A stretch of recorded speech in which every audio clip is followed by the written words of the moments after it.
of March.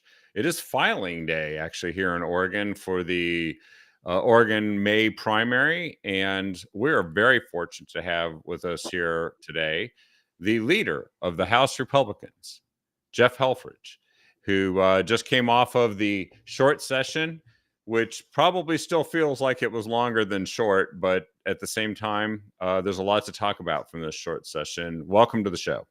Hey, thank you. Thanks to your audience too for joining in. It was a 35-day marathon. It felt like it ended last Thursday. You know, we did some good stuff. There's some bad stuff that still got passed. That's what happens when you're in the minority. You can only do so much. You can only read bills or delay and do different things. And, you know, there's always some of those things you look back at, oh, wish you could have done that different. But in the moment, you do as best as you can, and you come out on the other end understanding what you could have done better. And it's always a learning moment, especially for my first term as leader going through the short session. I think there's a lot of good stuff we got done. There's some stuff that, you know, wish you could go back and look at and maybe change the tactic here and there. But I really do appreciate it. It was a true honor to be chosen leader, but also just to be in that building and serving the people of this great state. I've spoken to a couple of your caucus members, and they credit you with having ably led this effort, which, as we know, when you're in the minority, there are severe limits to what you can really do. You can't even decide sometimes which ones of your members are going to be on which committees, because that's at the behest of the majority, right? Absolutely.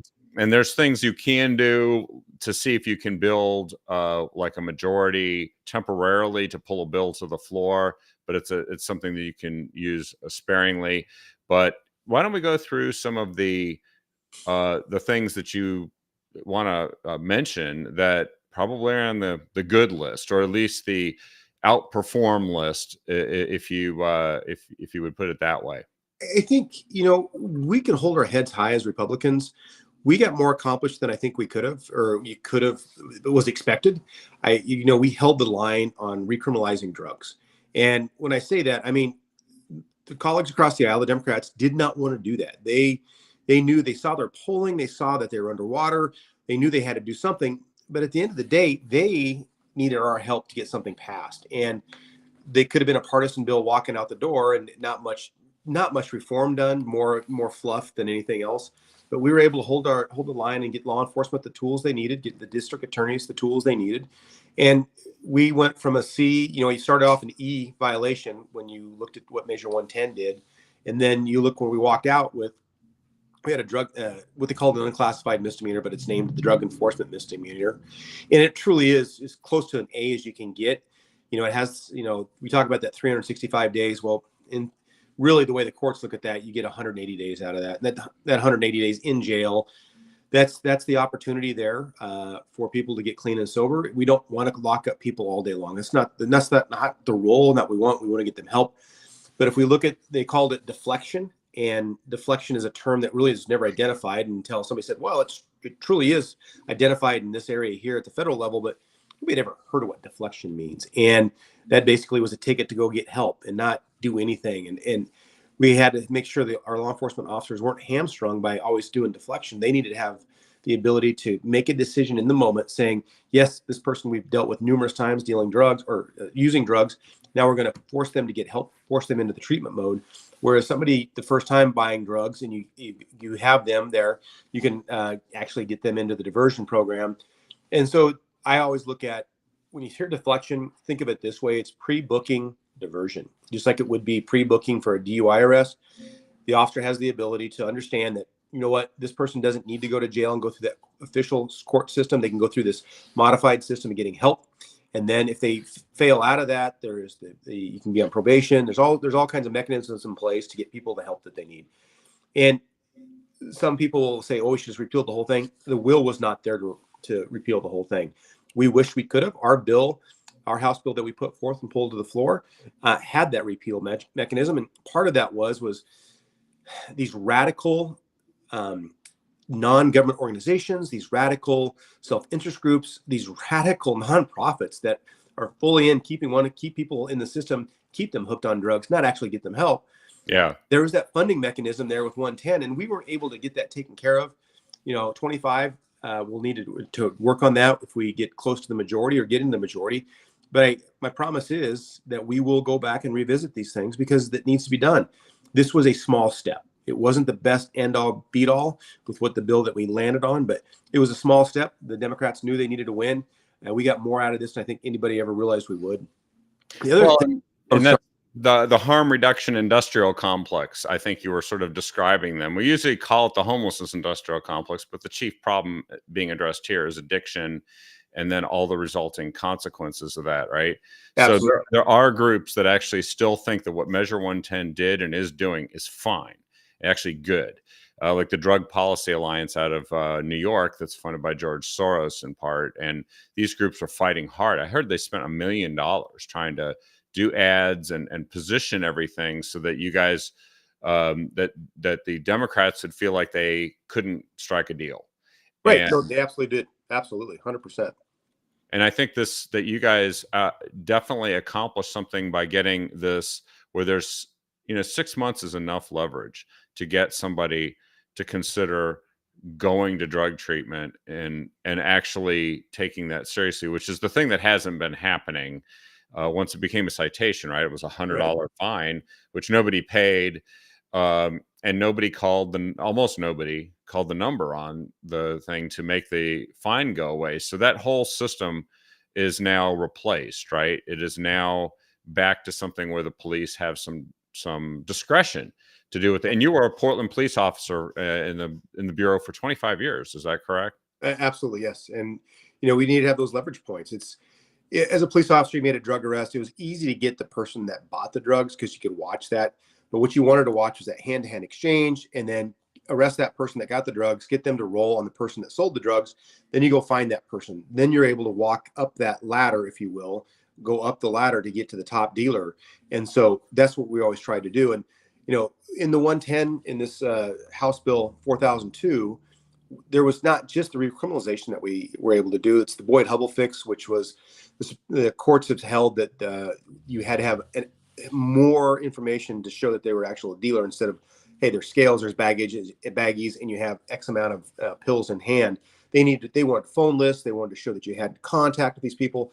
And it's unattainable because you know if you have X amount of drugs, you have baggies, you have scales, you have a lot of money. That is distribution of drugs. And then there's the manufacturing side. So we got the Boyd-Hubbell fix. Then we had increased penalties not only on distribution but on the manufacturing end too. And so those were some tools that law enforcement needed to go help win this battle that's going on, because we see the destruction in our city. We see it not just in Portland, but we're watching it throughout the state. And this wasn't a Democrat issue or Republican issue. This was an Oregonian issue. We were on the right side of history with this.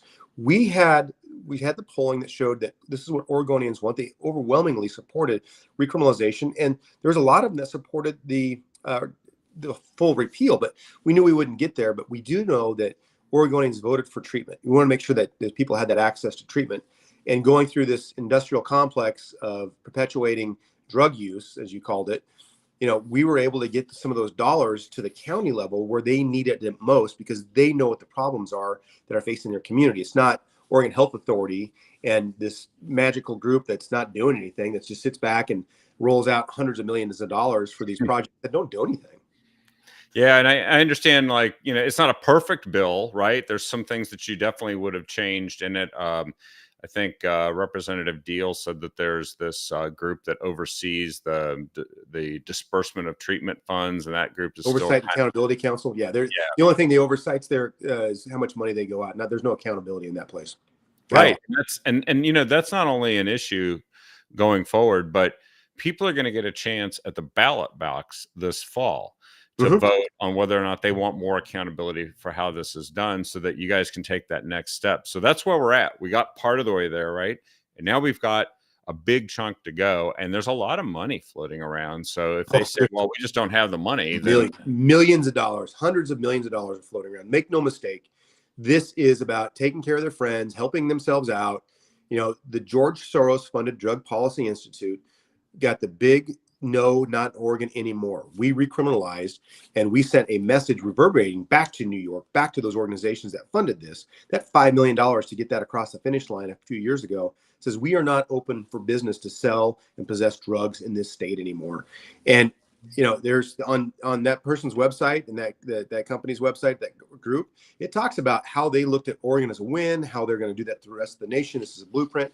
And we have our petition initiative system that I think, quite frankly, gets taken advantage of by these big out-of-state people that have this money that you only have to spend a little bit amount of money in Oregon to get this across and have this PR campaign and how good it is, how beautiful it is, and how it's going to be kumbaya. And we're the experiment for the rest of the nation. And this was a petri dish experiment that failed, and we pushed back on those people back on the East Coast that said, no, you can't do that in Oregon. Yeah, this is a victory for literally the entire country, because yes, you guys are the tip of the spear at standing up to and fighting against something that they wanted to do to the rest of the country. And it's a failure. And what's interesting is, I think for once, this happens sometimes, and it's great when it happens, but we know it's like all the planets aligning and the moon coming out at the right time, is the media actually seems to be acknowledging this. There's an ABC News special that's about Measure 110 that aired, interestingly enough, on the heels of the passage of this bill 4002. And here's what it says. It says, billions spent, problems worse, endless tent cities, encouraging drug addiction, murderers on the streets. It's everything we've been saying for several years now.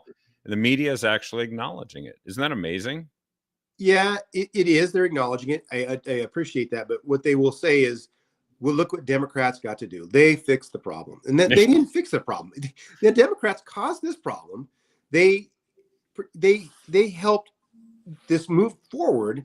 And then when we said enough's enough and the people said it's enough is enough, then all of a sudden politics came into play. They knew they were going to be underwater in this election cycle coming up, and they needed a fix. They needed us to go along with them, so we joint own the problem.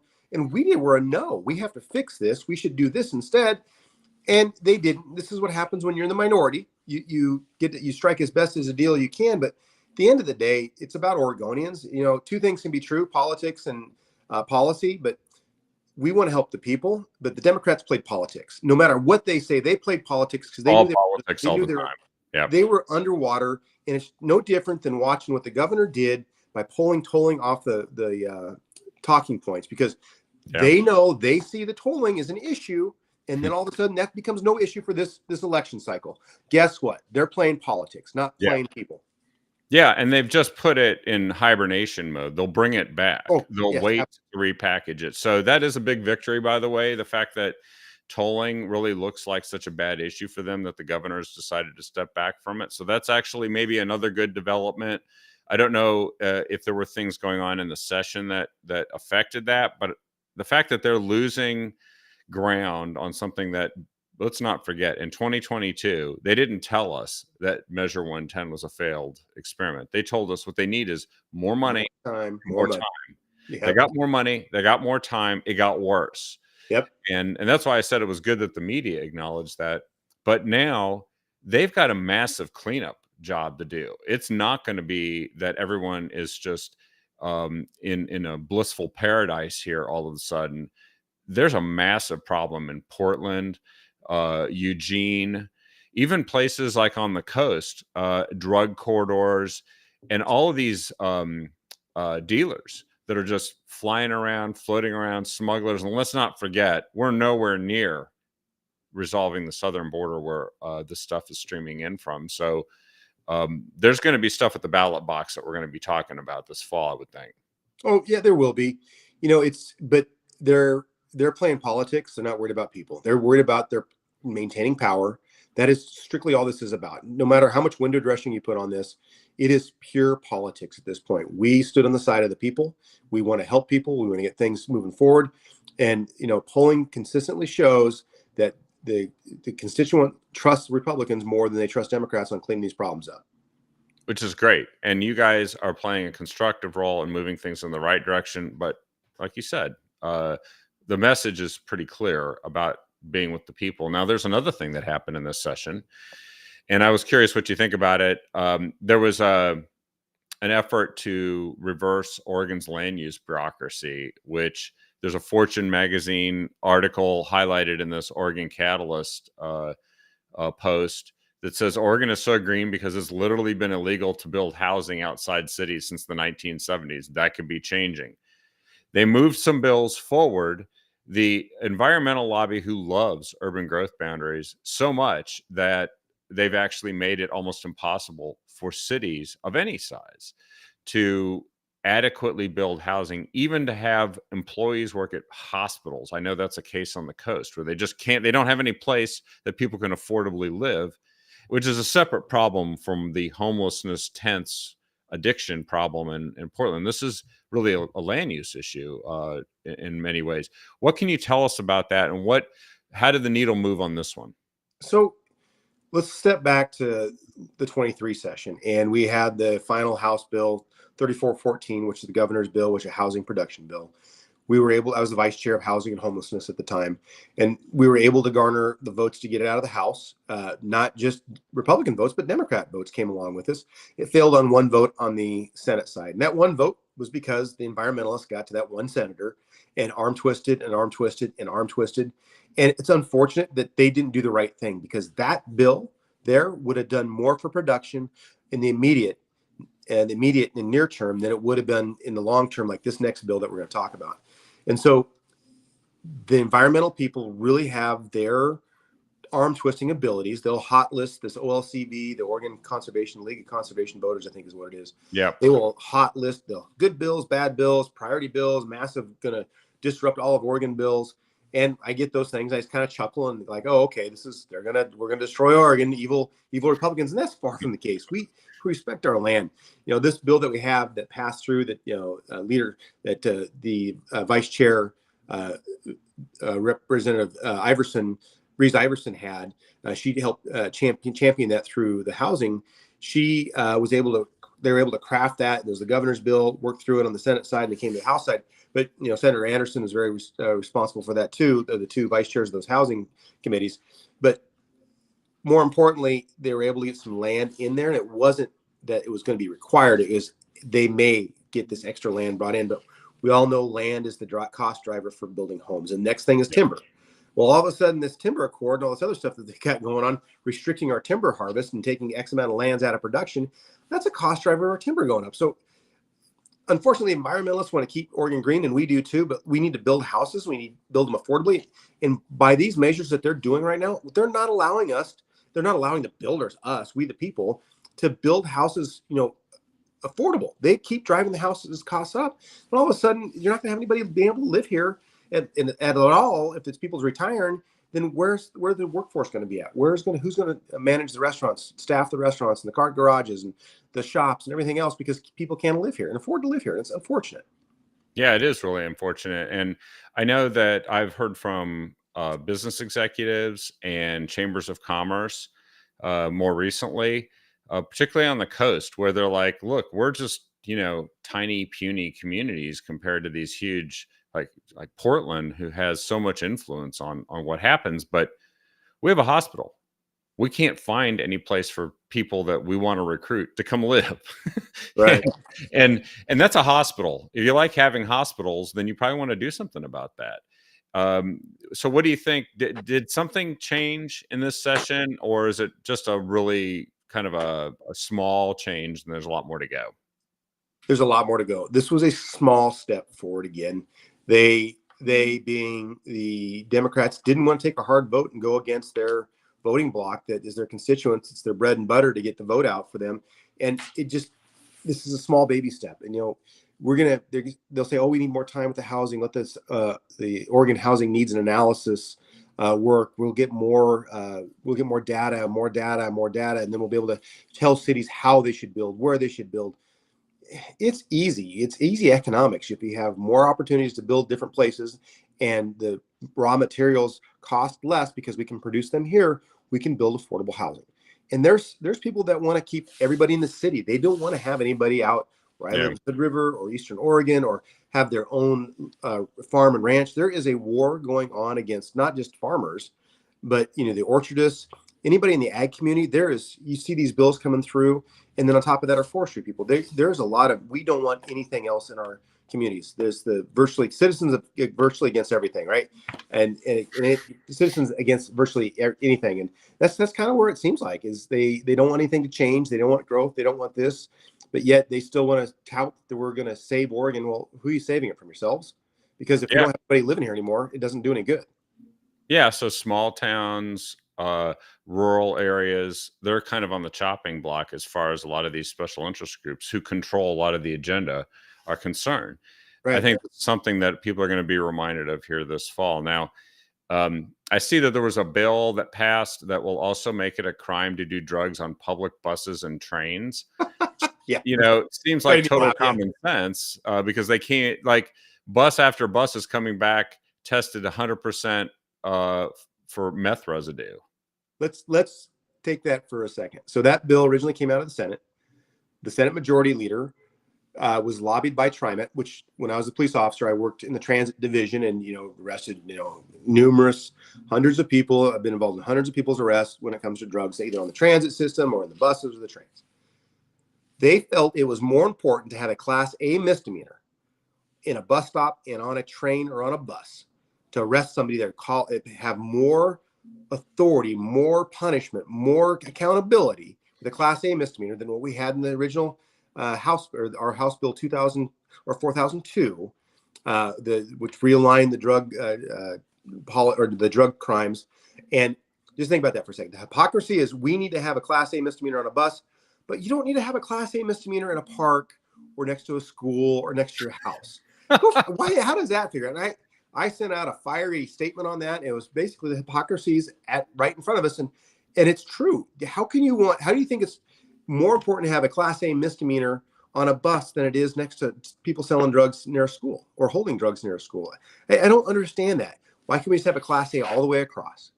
Well, because people across the aisle didn't want to have this accountability because there was so much police reform and all these things that they wanted to say that police officers are bad. They don't know what they're doing, on and on and on. Well, now all of a sudden, now they want the police officers to go do these things. Well, which one is it? Do you want them actually solving problems or giving it a Band-Aid? Yeah, and that is the mixed message that they're sending to law enforcement. I hope that this actually does give law enforcement a few more tools, but it does produce these absurdities Right. where you're literally incentivizing somebody to go into a park and do drugs, a public park around kids, because they are now going to get more and more trouble in the buses and the trains. And Yeah. a lot of the folks making this decision probably don't take public buses and trains and No. haven't seen what you did as a transit officer. No, they don't. They say, well, we went on a ride along, or we walked the streets, and we got a tour, and all these things that were so great about the recovery efforts and how we're helping people. Are you really helping people? Or are you helping the citizens that want to go to work every day and just have to go through human feces and don't know if their car's going to be there where they park it at, if it's going to get broken into or not? Or we are worried about the people that are on drugs. We are worried about them, but what's the balance here? Is there an equal balance to this, or do we need to get these people off the streets and the help they need so the people that want to go to work and feel safe can do that? Where's this balance at? And it is a balance for people, but it was very hard for my colleagues across the aisle to understand that you're going to have to recriminalize stuff, and you may not like it. It may be distasteful, and they knew they had to. They knew they had to, because even Portland was passing ordinances that were being contradicted by state law, right? Right. That they wanted to be able to have more control over what was happening in the city as far as camping, as far as drug use. And so now, if Portland is there, I mean, why would they be to the left of Portland? It's kind of crazy. Yeah, I mean, I don't have a lot of, Mayor Ted Wheeler. The Mayor Wheeler has, he and I don't align on a lot of things, but he, I think it was in 23, he mentioned that, hey, enough is enough. 110's failed. We got to do something about it. And I was like, I said that on the House floor. I don't agree with him very often, but he said that it's not working. Let's do it. And we had the opportunity to fix some of these problems in 23, but my colleagues across the aisle decided not to. Yeah. Well, then we've got to talk about it here in 24 in the election, and I know we will. Campaign finance reform was one of the things that the Oregon Catalyst highlighted. And of course, we have stringent reporting, but very light regulation and no campaign finance limits. And what do you see on this issue? What changed? Because I'm never really sure anything has changed. So this was not on the radar. This was something we weren't talking about leading up to short session, bills that we'd be talking about or things that we weren't going to talk about. But what changed was the IP 9 and IP, I think it was 42. There were the two competing campaign finance reform initiatives that were going to be on the ballot. And both of them were bad.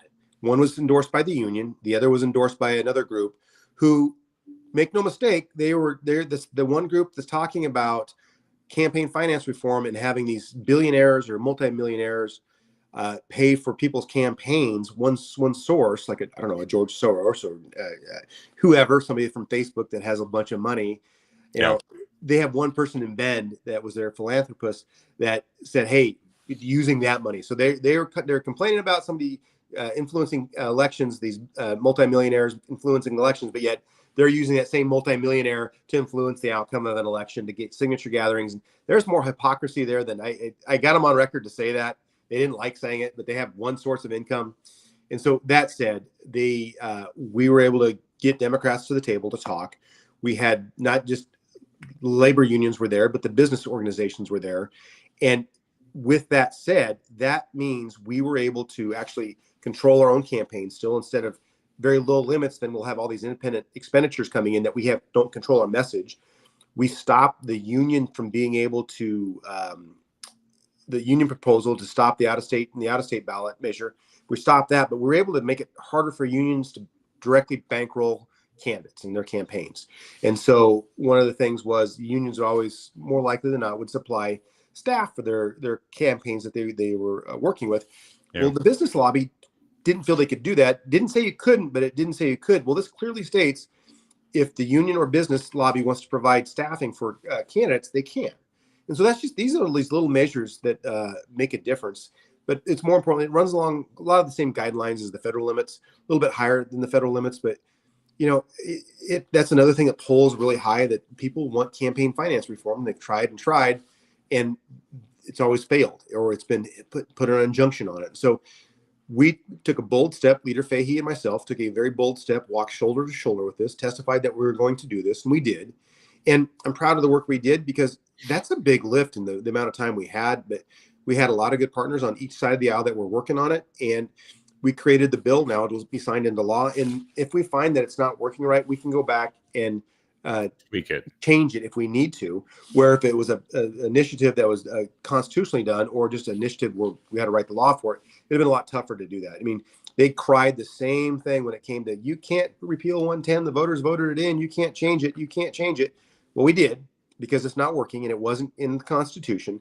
And so the same thing would apply here. We saw how a ballot measure went awry and ruined a state, has ruined probably a generation, if not two generations of people. And now what would that have done in politics? Could that have ruined and changed the course of politics for the worse in our state if those initiatives would have went through it? I say yes. So now we have a robust reporting system. Currently, we're going to expand that. We're going to look at some different systems in ORSTAR. There's a lot of in the weeds stuff, but for what we were able to accomplish, I think we did good. So there's some things, you said there were some bad bills that passed. I want to highlight one more good bill, I think, which is the wildfire tax relief, which is finally got through. Are you guys happy with that one, or at least is a move in the right direction, that people who are trying to rebuild it's a move in the right direction? It really is. I mean, I don't have that bill list in front of me that has all of the things we accomplished, but you know, there is some stuff out there that I think is good in there. You know, the one thing I'd say, another good bill that we got was farming has changed over the years, and you can have something plugged into your shop that's a piece of farm equipment for the winter, but then you take it out and you have it out in the field. It's viewed differently if it's in the field than if it's in your shop, personal property or farm property. And so we were able to get a bill passed that they wouldn't tax that if it's sitting in the shop, it's not being used. It's actually defining what that is. And that really helps our farmers, because that's an industry that's under attack too, with the canola bill. There's all kinds of bad things under attack. And not only that, but the Oregon Department of Fish and Wildlife, their commission is constantly attacking the cattle ranchers, the farmers. There's all kinds of radicals that have been put in place in these positions that are continuing to wreak policy issues, bad policy throughout our state, and adopting these rules. And so That's why elections matter. We talk about where all my vote didn't matter. Well, if the people that didn't vote last time that would have came out and voted Republican that should have been out there voting and they had their vote counted, we would have had a different governor and we would have had different outcomes, I believe. Yeah, possibly tie in both houses of the legislature too. Yeah, and we were 4,300 votes shy of holding the chamber. Think about that for a second. 4,300 votes of holding the chamber, the Oregon House of Representatives. We would have held that chamber. And there's the philosophy I have is win, win, win. And what I mean by that, we have to win on policy, and we know we do. But then we have to win on the House floor to get that good policy into law.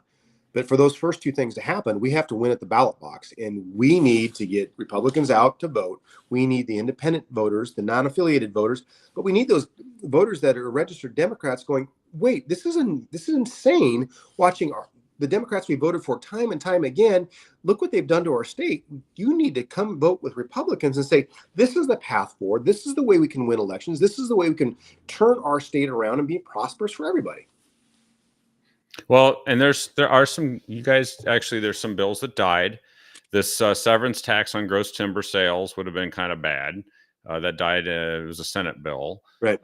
There was a bill to expand motor voter to students' college applications, which no, it's horrible.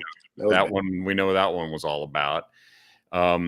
There now the time change bill, that was talked about a lot. I don't know in the end that if that's high priority for people. I don't really think it was. I think it was a moment to talk about something, but I didn't see my email boxes didn't get flooded with a bunch of emails. Don't do it or do it.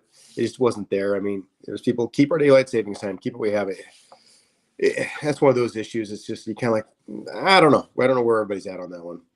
I know we have to wrap up soon. I know that you've got some family stuff here to do. Any last bad bills that you want to highlight that somebody says, well, this is a reason to fight this fall?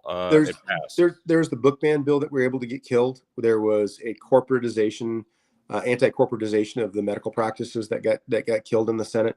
So I mean, there's a variety of bills that got killed. There's a bunch of stuff that I wish we could have stopped, but we just didn't have the numbers. We just didn't. We could have drugged things out to the very end. We could have done a lot of things. I mean, hindsight always serves as a good coach for working forward.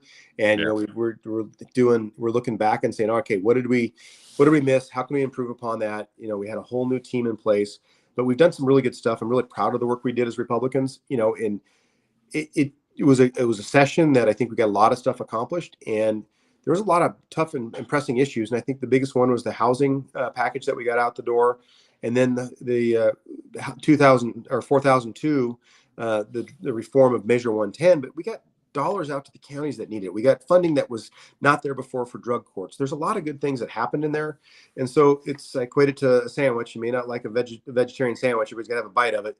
You may not like what you get, but there's a lot of good stuff that was in there. So I really appreciate all the hard work the caucus did. And, I worked diligently with Speaker Rayfield and said, there's not going to be any surprises. I'm going to tell you where our pressure points are going to be that we're not going to agree on. And let's work through those issues. And I know that you're going to have the same issues on your side of the aisle with your members. And let's figure out where we can get to an agreement on something. And it worked really well. There was a lot of trust that was built up. At the end of the day, it's, everybody wants to take home a win. Everyone wants to do the right thing. But, for me, it's about working together, getting things done, and showing that there's a reason why you want to vote Republicans, because we're not the party of no. We're not the party of steamrolling you. We're not the party of all those things. We're the party that's going to work for the people, be the people, and carry out the people's wishes. And Representative Rayfield won't be in the State House much longer. So you'll be bidding him sayonara as he goes off to run for Attorney General, which is an important office. Yes, it is. What it does with these ballot initiatives, determining the ballot titles that people actually see, as well as law enforcement across the state. You're going to have, maybe we can just wrap up with one last thing. So today is filing day. Yes. Should we feel like there's some things that we're going to see and it's going to be interesting? What is your feeling about filing day today? I think filing day, our team, it's a collective, not just the caucus, not just the Evergreen. Outside people that wanted to come help and get us good quality candidates, fill those seats that we needed to get filled. I think you're going to see some really top-notch candidates that are going to give the Democrats a run for their money. And I believe that we can pick up seats. I'd love to say, yeah, we're going to get 32 seats, 33 seats. I'm going to be more realistic. I think we can do a good job in picking up 3 to 4 seats and get real close to even. And then we build upon that success to the next year's success, because we had success last cycle. And now this cycle, I want to see us have success. We're going to hold our 4 seats and get a couple more seats, and keep building to where we do get the majority, and tell people like, yes, we want to see Republicans in charge of our state because they're going to take us in the right direction.